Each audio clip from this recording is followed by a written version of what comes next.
समझ नहीं आ रहा अपने सैलरी इंक्रीमेंट का क्या करूं। बेटा इतना क्या सोच रहा है? अपने म्यूचुअल फंड्स के एसआईपी का टॉप अप करा ले। This is the right time. क्या? समझ में नहीं आया।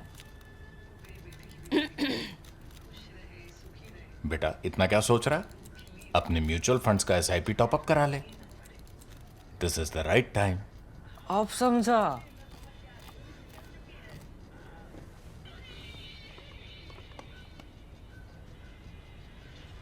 Mutual fund investments are subject to market risks. Read all scheme-related documents carefully. The war in the Gulf has entered its fourth week today. But the forces that are fighting each other now were not always in conflict. It is alluring to think of the current war as inescapable between irreconcilable national projects, but history has more to offer. Now, all geopolitics is complex, and its history is heartbreaking. Regions exist in a world created by their inherited state of brokenness, the trauma of dealing with violence, and the undying desire to strive for a higher ideal while protecting their national interests. Now, looking back at history, if you still read books though, you can almost feel the zeitgeist staring back at you. Now, step back for once from the Strait of Hormuz tensions, Iran's drone strikes on Gulf infrastructure, the parallel war near Israel's border with Lebanon, a powerful yet unpredictable United States, and the whole world, including India, being stressed about rising energy prices. There was a time not long ago when Iran and Israel were actually partners, finding mutual benefit in cooperation. Israel even helped source American defense equipment for Iran. Yes, you heard me right. Israel helped source American defense equipment for Iran, who learned from Tel Aviv about drones against Soviet air defenses in Syria. So, what was so different about this time, and how long ago back was it? The story that follows now seems to belong to another universe, but I'll unwind it, showing how cooperation, competition, rivalry, national interest, ideology, and oil have rewritten the texture of war, all emanating from one original sin, the promise of Palestinian statehood. No, don't give up on it right away. Bear with me. Palestine might never have a state, yet its quest has been used, abused, and exploited by everyone in the Gulf and the Levant. Arab monarchies to the Baathists to the Muslim Brotherhood and by Israel itself. Now, of course, we need a starting point to come back to the present. So let's begin with the 1970s. In the 1970s, the world looked different. Mossad and the West trained Savak, that was Shah's feared intelligence service in Iran. In Tehran lived the largest Jewish community in the Middle East. Jews looked upon the Persian kings as saviors, and Iran, the only major non-Arab state in the Middle East, had close ties with the US, something like today's strategic partnerships. Then came the 1979 Iranian Revolution, and the Shah fled the country. 52 Americans were held hostage for 444 days in Iran. Now, you'd think that perhaps ended Iran-Israel ties. A reasonable guess, but wrong. Part of the reason was back-channel negotiations. Now, hear me out. The Ronald Reagan administration tried to get their hostages in lieu of weapons sourced from, guess where? Civil wars in Nicaragua and Central America to the Ayatollahs. And this was later exposed as the Iran-Contra affair, a fascinating story of intelligence services sleeping with your enemy tactics. Then came the 8-year Iran-Iraq war from 1980 to 1988, where American and Israeli interests started to diverge further. Now, Saddam Hussein, Baathist, ambitious, expansionist, and hostile to Israel. Now, he dominated the Arab world. Israel saw him as the new Arab leader, a kind of a new Nasser in the making, and decided to back Iran to counter Iraq. And soon, the best strategy was to prolong the Iran-Iraq war to keep them busy with each other. Now here, the US-Israeli approach to the Iran-Iraq war of 1980 to 1988 sees a further drift. The US, of course, wanted the hostages back as soon as possible and then to see the Ayatollah regime weakened. But Israel had a different calculus. Israel wanted a strong enough Iran to contain Saddam. That was the era before Ayatollahs chanted death to Israel, even when they had begun chanting death to America. Let me tell you a little bit more about the defense aspect of the Israeli support to Iran.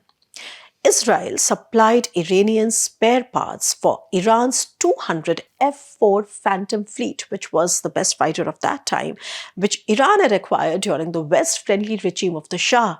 And Israelis even sent their own Phantom fleet engineers to keep the Iranian fleet flying. Meanwhile, the Gulf monarchies backed Saddam Hussein against the Shia Iran in line with the USA. And what about the Palestinian cause, you'll ask me? And the answer to that is largely sidelined. Run down by the long asymmetrical war, a drain on both sides, but more so for Iran, the Iranians took up this Palestinian question as a tool of influence across local populations, both Shia and Sunni, in the Gulf and the Levant. Now, this coincided with the First Intifada. It was 1987, and Iran's support for the Palestinian cause and the rift with Israel begins to deepen. The rift also co-develops with the changing nature of Israeli domestic politics, a factor which we do not study enough, fueled by a much more complex geopolitics than we care to remember today. And I'm going to return to this domestic political shift in Israel in a bit. First, let me explain a little bit more about how this became the era of proxies and tools of asymmetric warfare started to develop. For Iran, a right-wing nationalist Israel becomes an enemy, and the IRGC create Hezbollah, the first proxy on the border of Israel and Lebanon. Soon, Hezbollah becomes the driving force in the Lebanese civil war as waves of Palestinians displaced from the West Bank in successive wars from 1948 to 1967 to the Yom Kippur in the 1970s. All of these poured into countries of Lebanon, Iraq, and Jordan. Now, here, a technical detail needs to be underscored. Even as Iran relied on Israeli-sourced spares for its F-4 Phantom fleet in the early Ayatollah years, and I was just telling you about it, it closely analyzed Israeli early drone tactics, especially the way they saturated against Soviet air defenses in Syria under Hafez al-Assad, who was the father of Bashar al-Assad. So Iran learned the tools of asymmetric warfare and developed its own Ababil-1 in the early 1980s, then evolved towards Shahid kamikaze systems, finally culminating in models like the Shahid 136 and the Shahid 238, which are being used today. So what is the takeaway? The takeaway is Iran's drone program was moored in the lessons learned from attritional warfare of those times. This learning, however, couldn't offset the widening Iran-Israel rift due to the IRGC's backing of Hezbollah. And the ties frayed further as Israeli domestic politics shifted from the left to the right. So what is the nature of this Jewish state of Israel with so many different kinds of Jews? Israel wasn't always this hard security state. It was once socialist and pursued a Zionist utopia.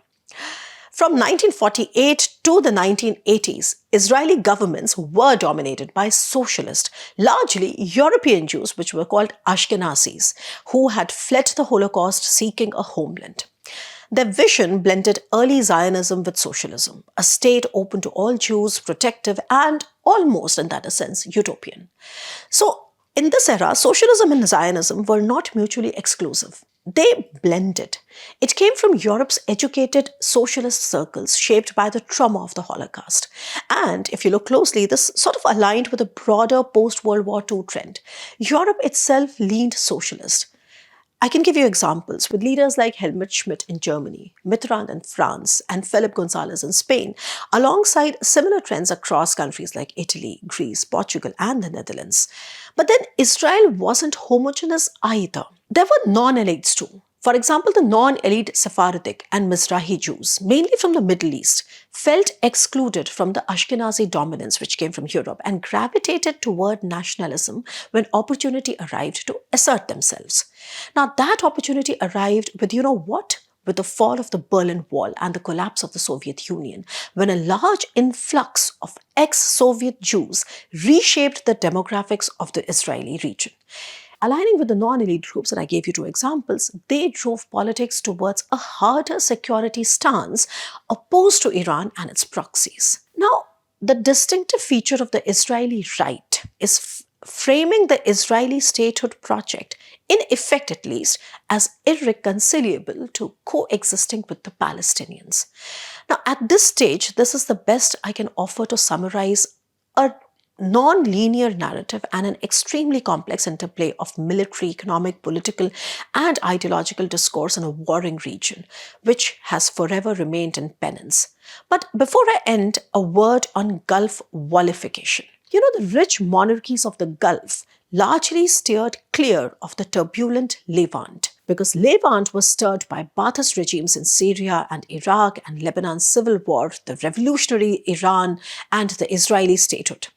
They never really fought directly. Instead, they offered lip service, money, and some arms to the Palestinian cause while building insulated safe havens.